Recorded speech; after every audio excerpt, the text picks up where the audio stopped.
Hello friends, welcome to Radix. हम लोग आज एसटी नंबर 347 के इंग्लिश सेक्शन को डिस्कस करेंगे। चलिए शुरू करते हैं। सबसे पहले ये आपके सामने पैसेज आया है और पैसेज इस बार भी इजी ही है, इसको मॉडरेट लेवल का भी नहीं बोल सकते। The passage is easy and you should score 5 on 5 in this kind of passages. तो जैसे कि मैंने कई चीज़ें पैसेज के बारे में पहले भी डिस्कस की हुई हैं कि अगर आपकी स्पीड अच्छी है तो you can read the passage with in 30 to 40 seconds, और अगर आपको प्रॉब्लम होती है बहुत ज़्यादा पैसेज को पढ़ने में और टाइम बहुत ज़्यादा लेते हैं तो you don't need to read the passage. आप अटेम्प्ट कर सकते हैं क्वेश्चंस को भी सीधे, लेकिन जब भी ऐसे स्टोरी टाइप के पैसेजेस आ जाते हैं, कहानी वगैरह, ठीक है, जब भी अगर कोई कॉन्टेम्प्रेरी इशू पे आया पैसेज, आपका समाज से संबंधित कोई भी मुद्दा है, तो उसमें आप रीजनिंग लॉजिक वगैरह लगा सकते हैं। सोशल इशू आ गया या फिर साइंस वगैरह, तो you can use your reasoning brain mind and you will get the answers. But जब भी स्टोरी टाइप के पैसेजेस आ जाते हैं तो उसमें आप रीजनिंग वगैरह नहीं लगा सकते। स्टोरी में देखना पड़ेगा कि क्या है स्टोरी और किस बारे में है।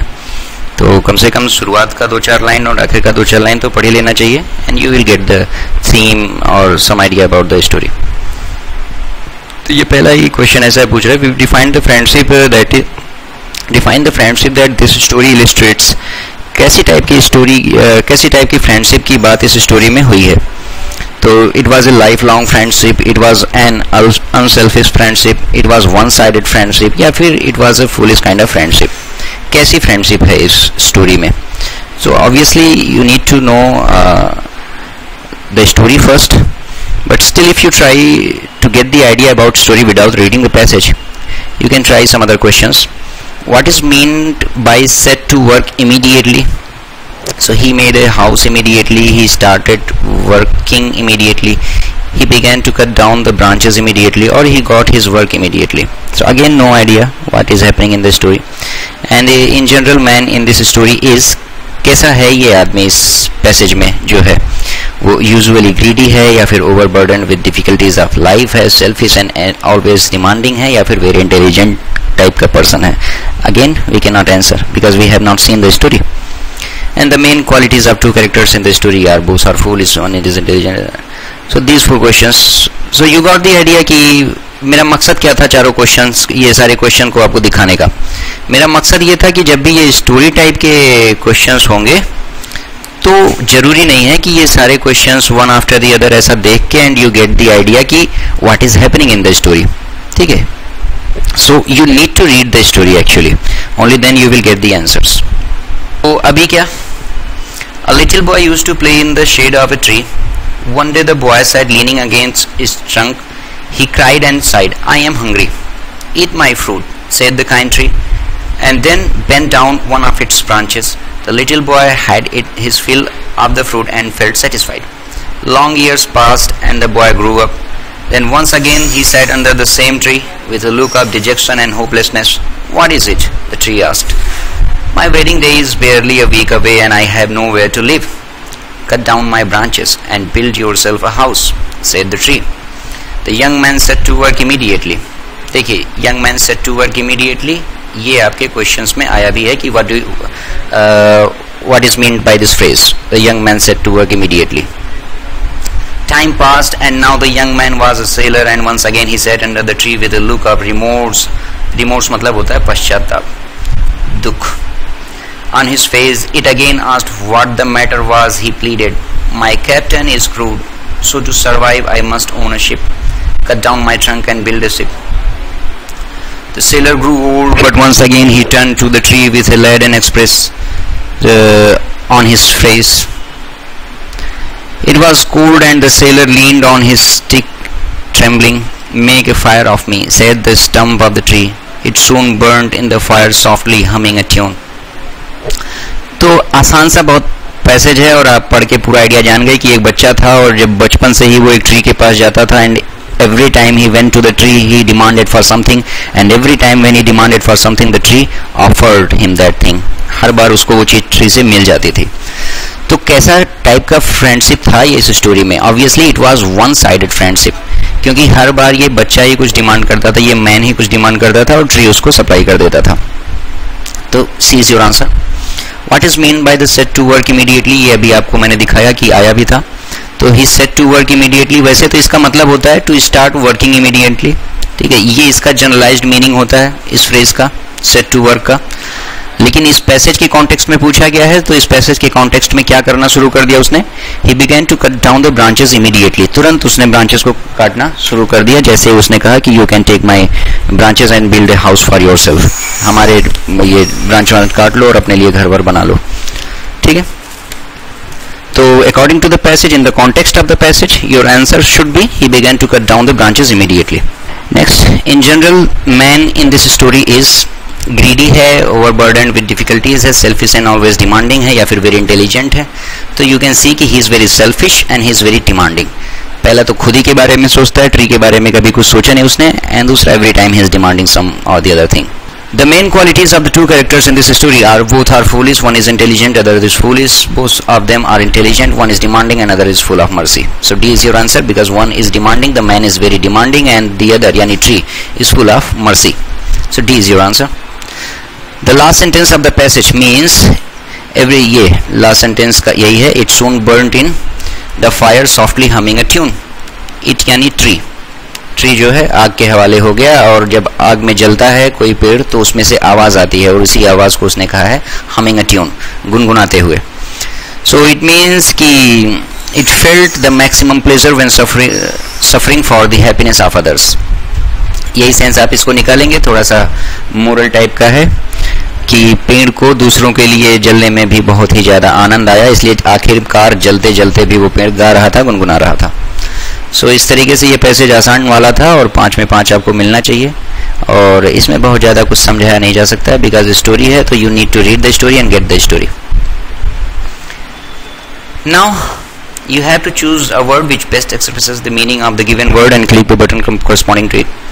The first word is reverie and reverie is daydream. ठीक है, ये बहुत ही फेमस वर्ड है, कई बार एग्जाम्स में आ चुका है, तो एग्जाम के पॉइंट ऑफ व्यू से it is a very important word. And reverie is a day dream, and out of 4 options D is your answer because oneirism, ठीक है, इसको ऐसा पढ़ेंगे ऑन आयरिज्म। तो oneirism is again day dream. दिवा स्वप्न बोलते हैं हिंदी में। दिवा स्वप्न कहने का मतलब यही है कि आप जाग रहे हैं और ख्यालों में खो गए हैं। कभी कभार जागते जागते आदमी कहीं खो जाता है ख्यालों में, उसी को बोलते हैं डे ड्रीमिंग या दिवा स्वप्न या फिर रेवरी। अदर ऑप्शंस को आप एनालाइज करके देख लेते हैं क्या क्या है। इलिसिट है, इलिसिट इज इलीगल, गैर कानूनी, unlawful. Perilous is dangerous, इरेसिबल is चिड़चिड़ा, जिटरी बोलते हैं इसको, ठीक है, पीविश चिड़चिड़ा, छोटी छोटी बातों पे इसको गुस्सा बहुत ज्यादा आता है, ठीक है। तो short tempered person is irascible. So out of this 4 options your answer is D oneirism. अगला वर्ड है आपका पॉइग्नेंट, एंड पॉइग्नेंट मतलब होता है हृदय विदारक। हृदय विदारक कहने का मतलब है कि हार्ट रेंडिंग, ठीक है, दिल चीर देने वाला, मार्मिक।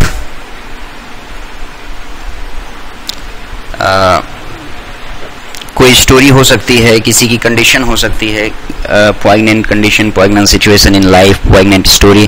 So when you hear that story you feel pain, very painful story, painful situation is poignant. बाकी वर्ड्स को देख लेते हैं। पहला वर्ड है आपका कॉडल। कॉडल होता है किसी को बहुत लाड प्यार से दुलार से पाल पोस के बड़ा करना, बहुत दुलार से पालना, तो पैम्पर कहते हैं ऐसी चीज, ऐसा पाल पोसने को पैम्पर। पैम्पर्ड चाइल्ड ऐसा करके आता है, पैम्पर्ड चाइल्ड। तो पैम्पर्ड चाइल्ड जो बड़े लाड प्यार से इसको पाला गया होता है, इसलिए आमतौर पर ये लोग बिगड़ेल ही होते हैं, इनकी आदतें अच्छी नहीं होती हैं, ये बिगड़ चुके होते हैं जिंदगी में अपने, तो उसको आप बोलते हैं पैम्पर्ड चाइल्ड, दुलारा बेटा। लॉपसाइडेड इज वन साइडेड, इसका और भी सेंस में इस्तेमाल होता है, जैसे कि लीनिंग या लीनिंग झुका हुआ। अक्सर ये इम्बैलेंस को सिग्निफाई करता है। इम्बैलेंस कहने का मतलब कि ऐसा दो साइड हैं और one side is very heavy, तो ऑब्वियसली जो साइड हैवी है तो वो ज़्यादा ऐसे झुक जाएगा, उसकी तरफ झुकाव ज़्यादा हो जाएगा, and the other side is very light. So this imbalance is signified by this word lopsided. It is a lopsided seesaw. ठीक है, सीसॉ यानी झूला होता है और एक तरफ से ये झुका हुआ है, तो it is a lopsided seesaw. Other use of lopsided you can see this sentence कि दे one the game with a lopsided score of 25-3। ठीक है, ये मैच जीत गए और कैसे स्कोर से? लॉपसाइडेड स्कोर, एक तरफा स्कोर से जीता उन्होंने, एक तरफा जीता उन्होंने गेम को 25-3 के स्कोर से। ठीक है, तो 25-3 is a very huge difference. तो ऐसा कोई डिफरेंस को सिग्निफाई करने वाला वर्ड इज लॉपसाइडेड। तो lopsided game, lopsided match, lopsided victory, lopsided one, तो वन साइडेड, एक तरफा। Heart rending is your answer, पोइग्नेंट। And lineage, lineage का मतलब होता है वंशावली, डिसेंडेंट्स बोल सकते हैं आप इसको।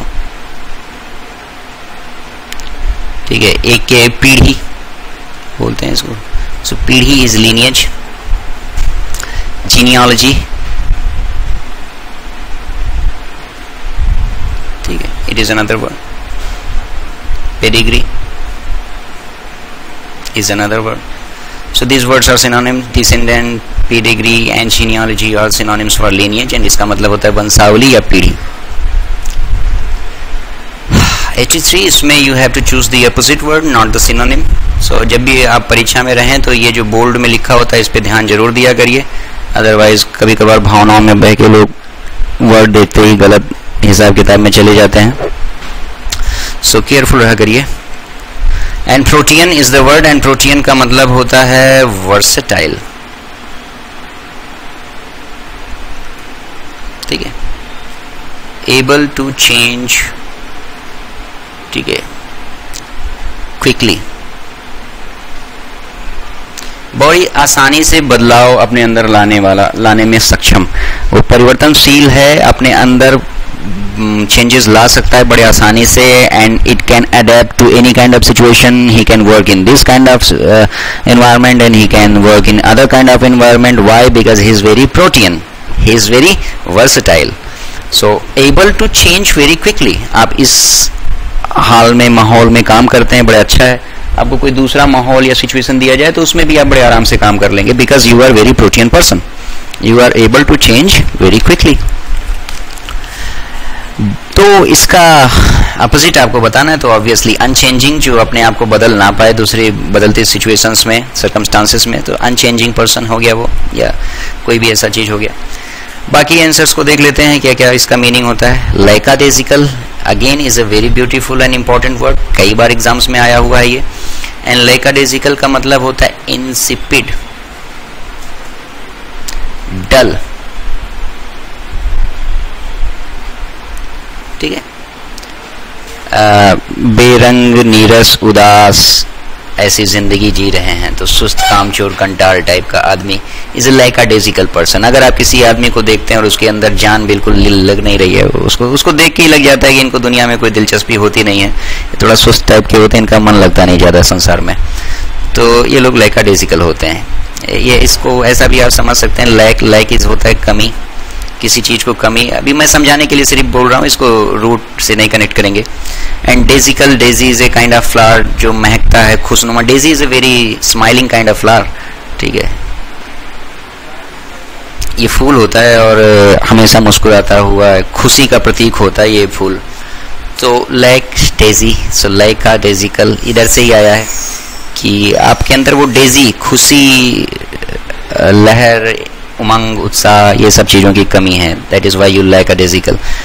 ठीक है, बाकी बी नंबर है एरिड। एरिड मतलब होता है रूखा, ड्राई। देखिए, ये आप एरिड वेदर को भी बोल सकते हैं, ड्राई वेदर। एरिड आप वेदर के लिए यूज़ कर दिया, ठीक है। और एरिड किसी पर्सन के लिए भी आप बोल सकते हैं, या एरिड रिस्पॉन्स। तो हर response was very arid, that means was not very welcoming, was very dry, you are not welcomed, ठीक है। तो एरिड रिस्पॉन्स हो सकता है, एरिड पर्सन भी हो सकता है, किसी पर्सन के लिए भी आप एरिड बोल सकते हैं, एंड मौसम वगैरह के लिए भी आप एरिड बोल सकते हैं। कुल मिला जुला के इसका मतलब होता है ड्राई, सूखा, विदाउट एनी ह्यूमिडिटी, इसमें नमी नहीं है बिल्कुल भी। अनचेंजिंग तो आपका आंसर ही हो गया। एंड लेट फेटर, फेटर मतलब होता है शेकल्स, बेड़िया, तो शेकल इज फेटर। अगला है अपोक्रिफल। अपोक्रिफल होता है मनगढ़ंत, मन, तो मनगढ़ंत कहानी होती है, स्पूरियस बोल सकते हैं आप इसको, spurious, fake, not true, not real, ऐसा करके इसका मीनिंग हुआ। अपोक्रिफल स्टोरी, अपोक्रिफल सिचुएशन, मनगढ़ंत हालात हैं, ये मनगढ़ंत कहानियां हैं। अक्सर और मनगढ़ंत बातें ऐसी होती हैं कि जिसको मनगढ़ंत रूप से प्रचलित हो गई हैं समाज में और ज़्यादा लोग इसको सही मानते हैं। तो स्पूरियस है, फेक है।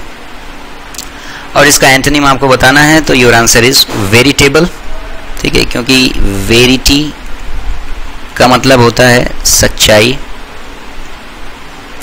एंड वेरिटेबल इज ट्रूथफुल, सच्चा, ठीक है। तो सच्चा और सच्चाई, वेरिटी इंपॉर्टेंट वर्ड है, इसको भी याद रखने की कोशिश कीजिएगा।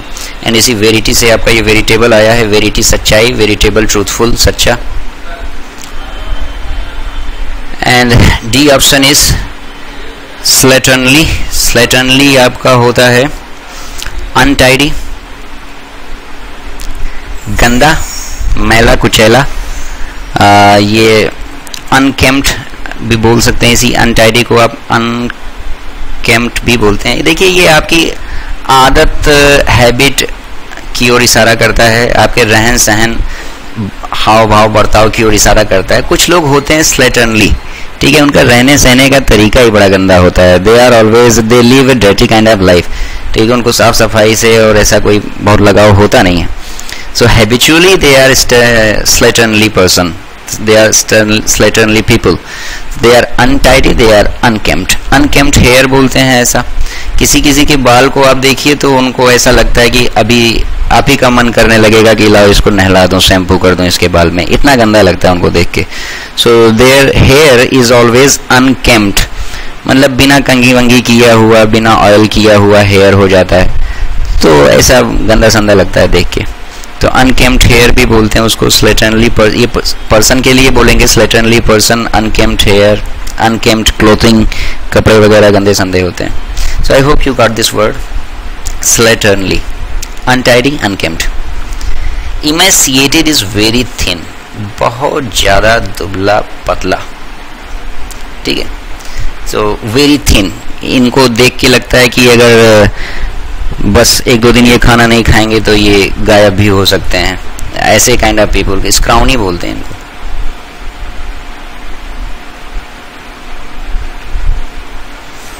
सो these kind of people, if they were any thinner they would not exist, थोड़े से और दुबले पतले होते तो एग्जिस्ट भी नहीं करते, ऐसे लोगों को आप इमेसिएटेड बोलते हैं, स्क्राउनी बोलते हैं, SCRAWNEY।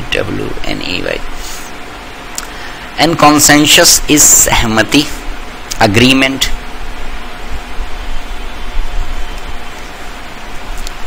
So you got all the options, ये इनके आंसर्स होते हैं। आगे देखते हैं। देखिए ये फिल इन द ब्लैंक, आजकल ये प्री में आने का नया स्टाइल हो गया है। फिल द ब्लैंक्स आता है, ब्लैंक में खूब आ रहा है, अरे प्री के एग्जाम्स में।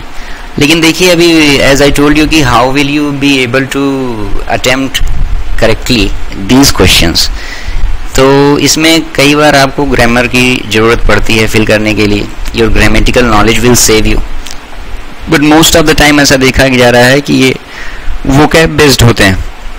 तो it could be grammar based, it could be vocab based, ठीक है। तो आपका ग्रामर भी बहुत स्ट्रांग होना चाहिए, वोकैब भी बहुत स्ट्रांग होना चाहिए है, और आफ्टर ऑल इन दोनों के बाद आप रीडिंग के एक्सपर्ट टाइप के होने चाहिए। आपको रीडिंग की आदत होगी तो कई बार इसको फिल कर देना बहुत आसान हो जाता है, only because of your reading habit. तो आइए देखते हैं यहाँ पे क्या हो रहा है। वोकैब चाहिए, ग्रामर चाहिए, या फिर रीडिंग की हैबिट चाहिए। Ramon's blank record collection included everything from Bach to rock. ठीक है, तो यहाँ पे रमन्स, अभी चारों वर्ड की मीनिंग आपको जानना बहुत जरूरी है। ठीक है, अगर आप जानते हैं meaning of this 4 words only, then it will be easy to be able to answer, otherwise थोड़ा सा परेशानी आपको होगी। So Raman's comprehensive record collection. ठीक है, कॉम्प्रिहेंसिव मतलब होता है एक्सटेंसिव, वास्ट, विस्तार पूर्वक। ठीक है, तो comprehensive is the answer here, you need the word comprehensive. Ramon's comprehensive record collection included everything from Bach to rock. Bach to rock का मतलब होता है कि फ्रॉम बिगिनिंग टू एंड। ठीक है, फ्रॉम दिस टू दैट, तो this to that ये sense जो आता है कि शुरू से लेके आखिरी तक सब कुछ कवर करता है। तो जब शुरू से आखिरी तक सब कुछ कवर करता है, that means it is comprehensive, that means it is extensive, it is very elaborate. ठीक है, बहुत ज्यादा विस्तृत। ठीक है, तो विस्तृत इसका मतलब होता है, और जब हर कुछ कवर करता है शुरू से आखिर तक, तो ऑब्वियसली वो रिकॉर्ड कलेक्शन कैसा है, बहुत ही ज्यादा कॉम्प्रिहेंसिव टाइप का है। ठीक है, बाकी आप वर्ड्स को देख लीजिए और मीनिंग जान लीजिए। Rhapsody is the next word, इसका मतलब होता है एक्सटेटिक, बहुत ज्यादा उत्साहित। ठीक है, एक्सटेटिक का मतलब होता है very excited and happy.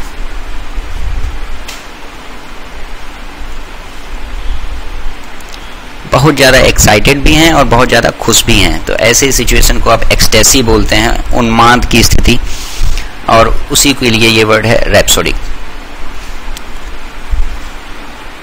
Eclectic, eclectic is very generous, उदार टाइप का आदमी, जेनरसिटी है उसके अंदर बहुत ज़्यादा, he is very gracious kind of person. ठीक है, उदार। And last is inherent. Inherent property होती है, जैसे कि ये फिजिक्स में ये वर्ड आपने बहुत बार सुना होगा, अगर 11th-12th में फिजिक्स पढ़े होंगे तो। इनहेरेंट प्रॉपर्टी यानी अंतर्निहित, वो उसके अंदर पहले से है। इम्प्लिसिट या vested, these things are already present in those things, तो ऐसा बोलते हैं his inherent quality, his inherent property. So that means he inherits that quality. That quality has been vested in him. ठीक है? And next is, though of 4 campaigns, Bush had never seen such demonstrations. हालांकि वो इनमें से कुछ था, of 4 campaigns, 4 campaigns का watchman था, वॉलंटियर था, विटनेस था या फिर वेटरन था। though of 4 campaigns, इनमें से something of 4 campaigns, still Bush had never seen such demonstrations. ऐसा प्रदर्शन बुश ने कभी नहीं देखा था, हालांकि वो 4 कैंपेन्स का वेटरन था। तो वेटरन का मतलब होता है अ वेरी एक्सपीरियंस्ड पर्सन। किसी भी आर्ट में, किसी भी फील्ड में बहुत ज़्यादा एक्सपीरियंस रखने वाला आदमी उस फील्ड का वेटरन होता है। सो दो a veteran of 4 campaigns, campaign वगैरह करने का वो वेटरन था। 2 बार खुद ही इलेक्शन लड़ा था तो उसमें कैंपेन किया होगा, और 2 बार दूसरों लोग के कैंपेन में किया होगा, लेकिन उसने इतने साल से कैंपेन करने के दौरान कभी ऐसा प्रदर्शन, डेमोन्स्ट्रेशन नहीं देखा था। तो वॉचमैन नहीं था 4 कैंपेन का, वॉलंटियर भी नहीं था 4 कैंपेन का, और विटनेस भी नहीं था, वेटरन था। जिसको ये वर्ड सुना होगा उसको ये आंसर आ जाएगा बड़े आराम से। And next is the law can not and should not pardon, माफ करना। such act of violence, such heinous act of violence, such egregious act of violence। इसको सुन के ही मीनिंग आपको दिमाग में आ जाएगी कि what should be the word, ठीक है। egregious, heinous, ठीक है। should not and cannot pardon, ठीक है। कानून ऐसे अपराध को, ऐसे एक्ट ऑफ वायलेंस को ना तो माफ कर सकता है और ना उसे माफ करना चाहिए। तो कैसे एक्ट ऑफ वायलेंस को, अग्रीजियस एक्ट ऑफ वायलेंस को, हीनस एक्ट ऑफ वायलेंस को, या फिर दिए गए ऑप्शंस में से फ्लैग्रेंट एक्ट ऑफ वायलेंस को लॉ को ना तो पार्डन करना चाहिए और ना वो कर सकता है। तो cautious no, dull no, lavish no. It was easy. अगर आप ये तीनों वर्ड को जानते हैं और फ्लैग्रेंट को नहीं भी जानते हैं, still you can answer. Plus इसका साउंड ही ऐसा है, फ्लैग्रेंट का, इसकी आवाज ही सुनने में ऐसी लग रही है कि this will be the answer, ठीक है। एंड ये जो आपका नेक्स्ट स्पॉटिंग द एरर है, इस बार इत्तेफाक से ये तीनों बड़े आसान हैं। Skating is quite difficult, skating आसान होता नहीं है। But the more you practice the easy it gets, ठीक है। ये एडजेक्टिव की क्लास में पढ़ाया हुआ रूल है और ऐसे टाइप के सेंटेंस को आपको पढ़ाया गया है। द सूनर द बेटर, ठीक है। जितनी जल्दी उतना ही अच्छा। तो द लगता है पहली बात तो दोनों तरफ, और दोनों बार, ठीक है, कंपैरेटिव डिग्री इस्तेमाल होती है, सूनर बेटर। यहां पे क्या हुआ है, द मोर यू प्रैक्टिस, तो जितना ज्यादा आप प्रैक्टिस करेंगे उतना ही आसान ये बन जाता है आपके लिए। So the more you practice the easier, easy नहीं, the more you practice the easier it gets for you. जितना ज्यादा प्रैक्टिस करेंगे उतना ज्यादा आसान हो जाएगा स्केटिंग आपके लिए। हालांकि इट इज क्वाइट डिफिकल्ट, थोड़ा कठिन होता है। तो your answer is C part.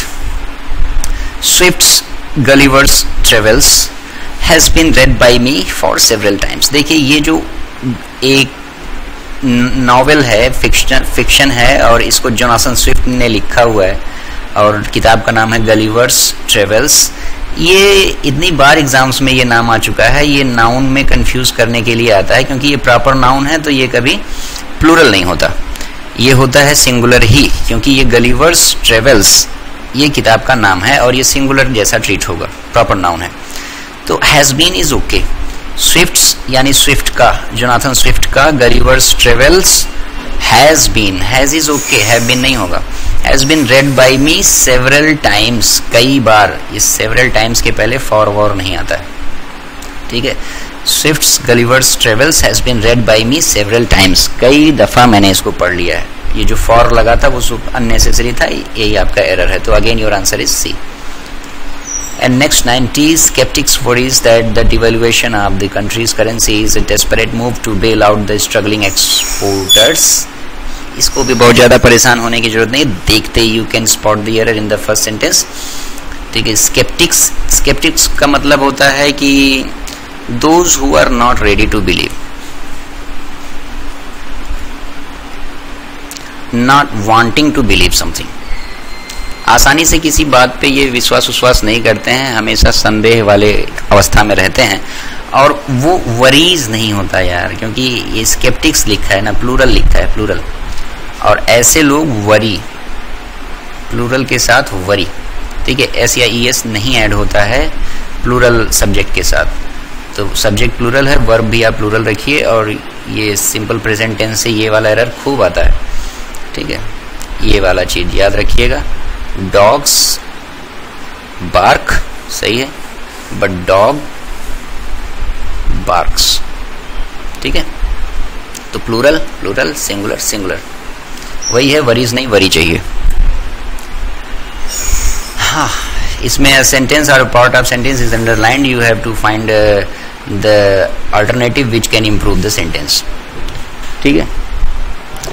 So on account of she lacked a sense of responsibility, I confiscated the key. Confiscated the keys, confiscate का मतलब होता है जब्त कर लेना, और मैंने जब्त कर लिया कीज को। क्यों? क्योंकि सी लैग्ड, उसके अंदर कमी थी किस बात की, अ सेंस ऑफ रिस्पॉन्सिबिलिटी की, जिम्मेदारी वाला सेंस उसके अंदर कुछ बिल्कुल भी दिखाई नहीं देता था, इसलिए आई कॉन्फिस्केटेड द कीज, मैंने उससे चाबियां सारी ले ली। तो ये जो लिखने का तरीका है ऑन अकाउंट ऑफ सी, ये गलत है, ऑन अकाउंट ऑफ सी, ठीक है। यहाँ पे the only phrase which can improve this is because she lacked a sense of responsibility, क्योंकि उसके अंदर सेंस ऑफ रिस्पॉन्सिबिलिटी की कमी थी।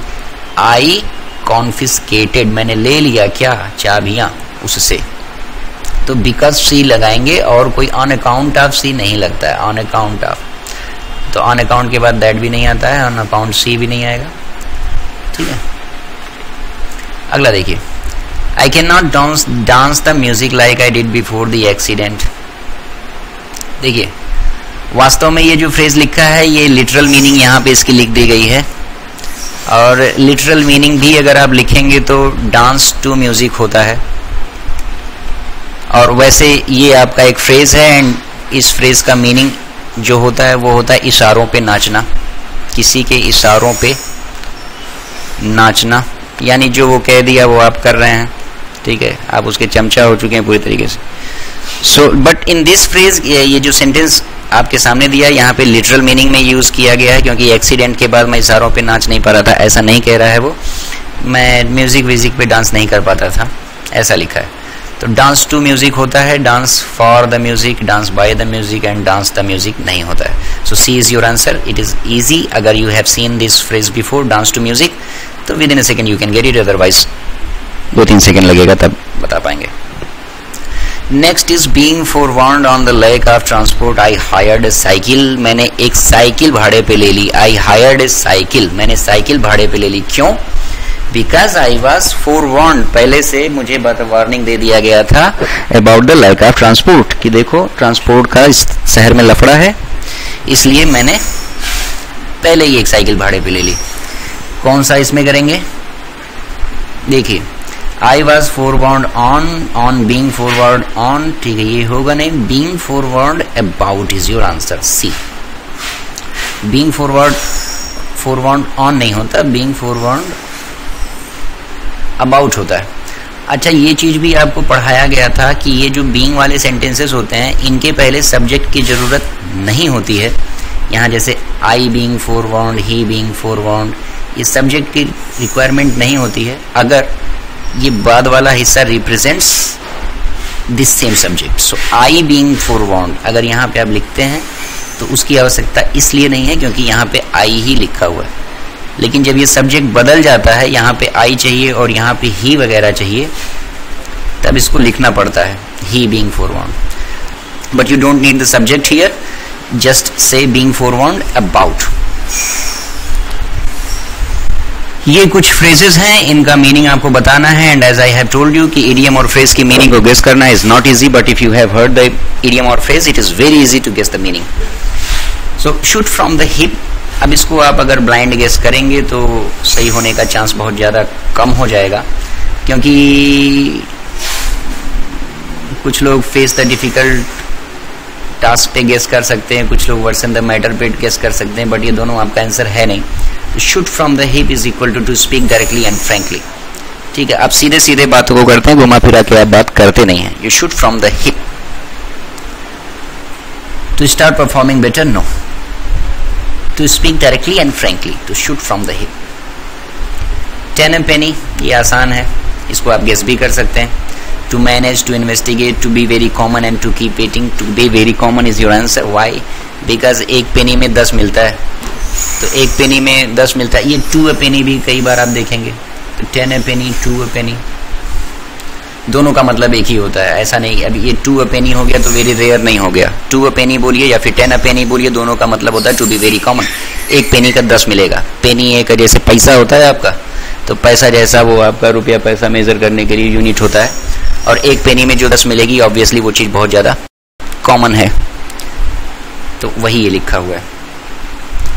एंड गो कोल्ड टर्की, ठीक है, ये फ्रेज कहाँ से आया, क्यों आया, अभी कोई आइडिया मैं लगा नहीं पाया इसके बारे में, बट टू गोल्ड टर्की एक बर्ड होती है और एक कंट्री भी है, और कोल्ड मतलब ठंडा, तो go cold turkey is used for this to suddenly and completely stop doing something, specially a bad habit. आप बीड़ी पीते थे, दारू पीते थे, गांजा पीते थे, जुआ खेलते थे, बहुत ज्यादा ये सब काम करते थे, बट अचानक से आपने ये सब कुछ छोड़ दिया, आप सुधर गए।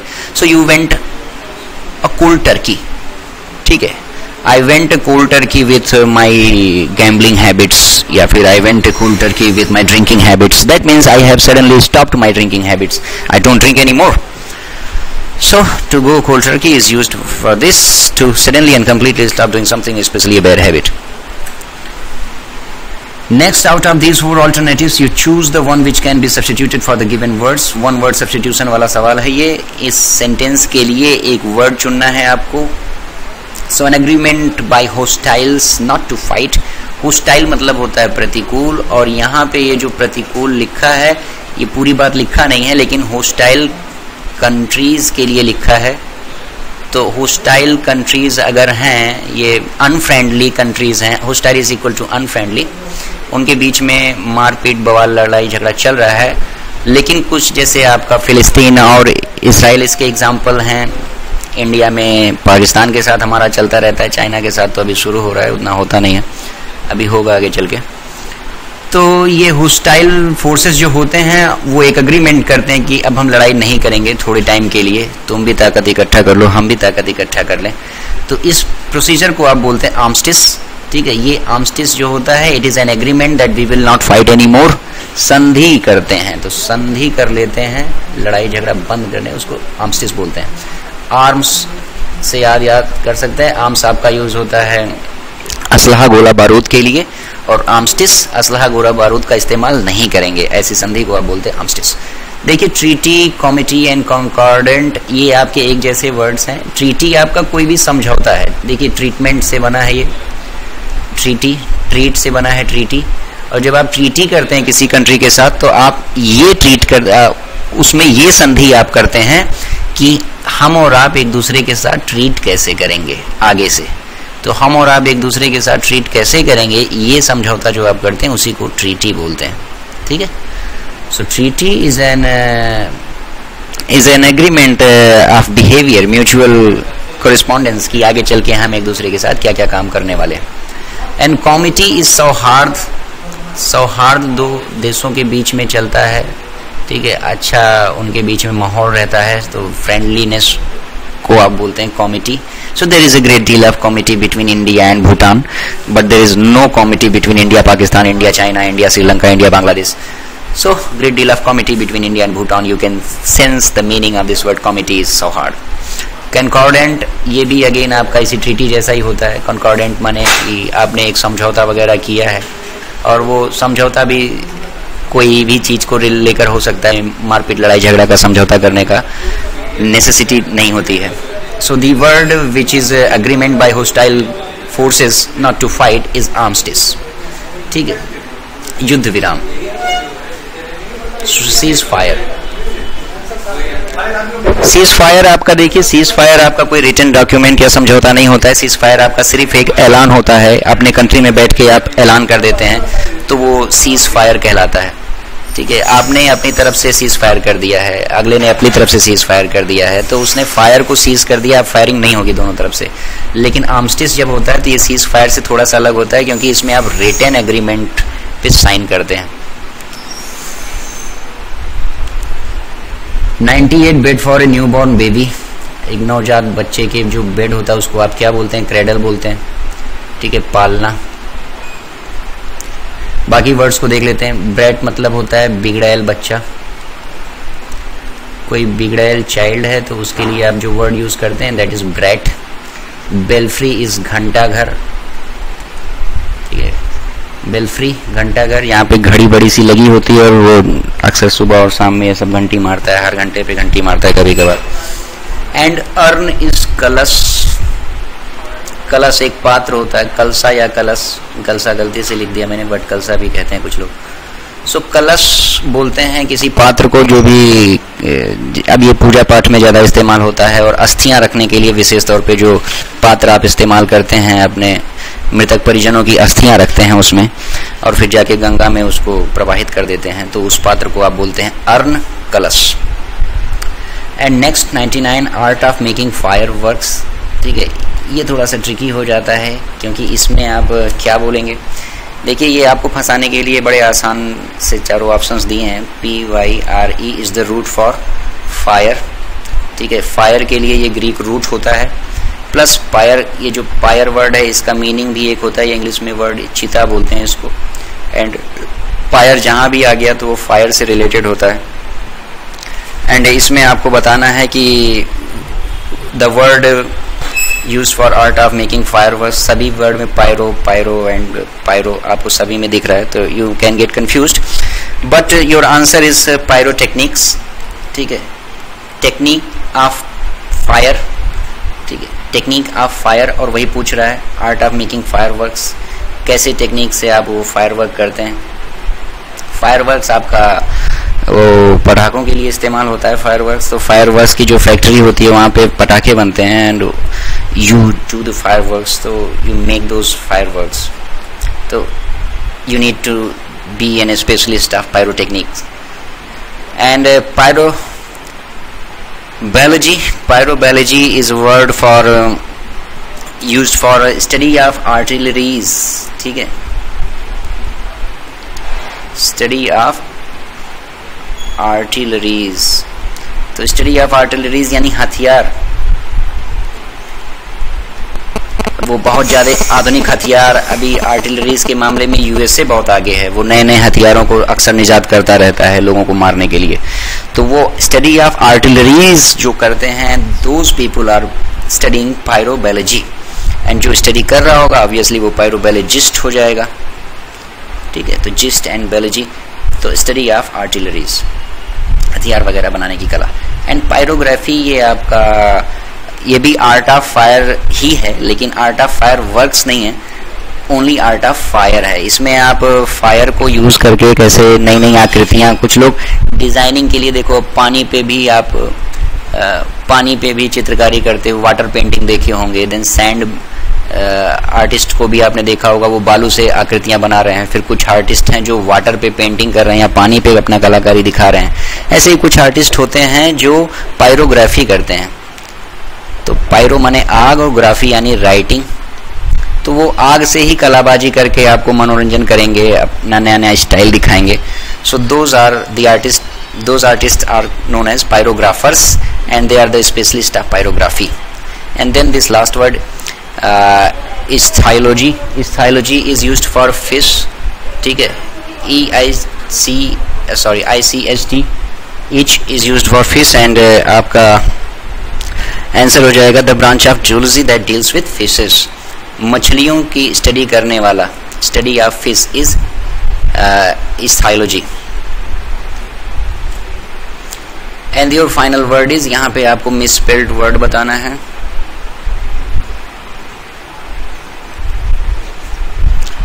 So in the following questions, group of words are given. In each group, word is given wrongly spelled. कौन सा wrongly spelled है? Find the wrongly spelled word and mark your answer. So देखिए, अभी इसमें तो मैंने पहले ही आपको बता रखा है कि ये मिसस्पेल्ड वर्ड्स आप अलग से कहीं से कलेक्ट नहीं कर सकते हैं। जब आप अपनी वोकेबलरी को तैयार करते हैं तो उस दौरान ही आपको वर्ड्स की स्पेलिंग को ध्यान से देखना चाहिए, क्योंकि एंटोनिम सिनोनिम में आने वाले वर्ड्स ही ज़्यादातर आपके मिसस्पेल्ड वर्ड्स में भी आते हैं। सो ट्रूसिलेंट लड़ाकू होता है, बेलिजरेंट, ठीक है, लड़ाकू, क्वेरलसम,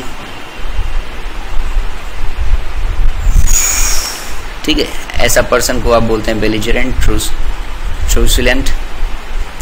ऑब्स्ट्रीपरस, boisterous, difficult to control. You cannot control this person because he is very boisterous, he is obstreperous, ठीक है, boisterous इसका another synonym है। और difficult to control, जिद्दी, अक्खड़, अड़ियल टाइप का आदमी।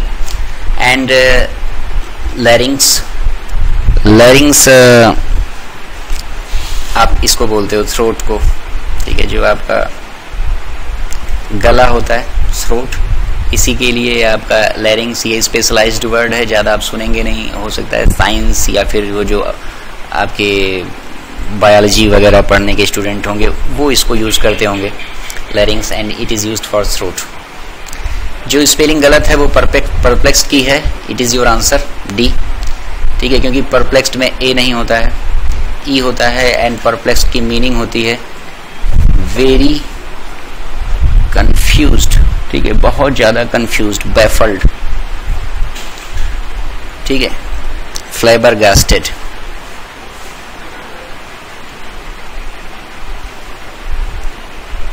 फ्लैबरगास्टेड से थोड़ा सा अलग है, इसका मतलब हो जाता है चौंक जाना। So you can not, close तो है लेकिन एग्जैक्ट सिनोनिम की कैटेगरी में नहीं आएगा। फ्लैबरगास्टेड इज भौचक्का रह जाना, चौंक जाना अचानक, टू बी वेरी शॉक्ड। ठीक है, तो you are very perplexed, you are very baffled, confuse. तो परप्लेक्स इज कंफ्यूज्ड, बहुत ज़्यादा कंफ्यूज। सो इस तरीके से ये ST भी आपने कर लिया और आपने देखा कि like every time you can notice कि about 70 to 80% of your ST is what, is vocab. So take this vocabulary very seriously for as far as this pre part is concern. Pre की परीक्षा में vocabulary का बहुत ही ज़्यादा importance है। सिर्फ 5 question वो पैसेज से आए थे, बाकी सभी के सभी ऑलमोस्ट वोकैब से ही हैं, 20 क्वेश्चंस। तो आपको टाइम स्पेंड करना ही पड़ेगा और ST सारी करते रहिए और कोशिश यही किया कीजिए कि आपने सैटरडे को ST दिया एंड नेक्स्ट सैटरडे को आप जब दोबारा ST देते हैं, इस 7 दिन के समय के दौरान ये पिछली ST के सारे वर्ड्स आपको आ जाने चाहिए। ठीक है, आप बीच में ST देने के बाद सीधा अगला ST मत दीजिए, बीच में एक बार उसका रिवीजन जरूर किया कीजिए। ठीक है, revision is the key, I have told you many times. जितनी बार जिसने रिवाइज किया होगा, ठीक है, उसके सफलता के चांसेस उतने ही ज़्यादा बढ़ जाते हैं। ध्यान से सुनने के लिए धन्यवाद। आपका दिन शुभ हो। Thank you.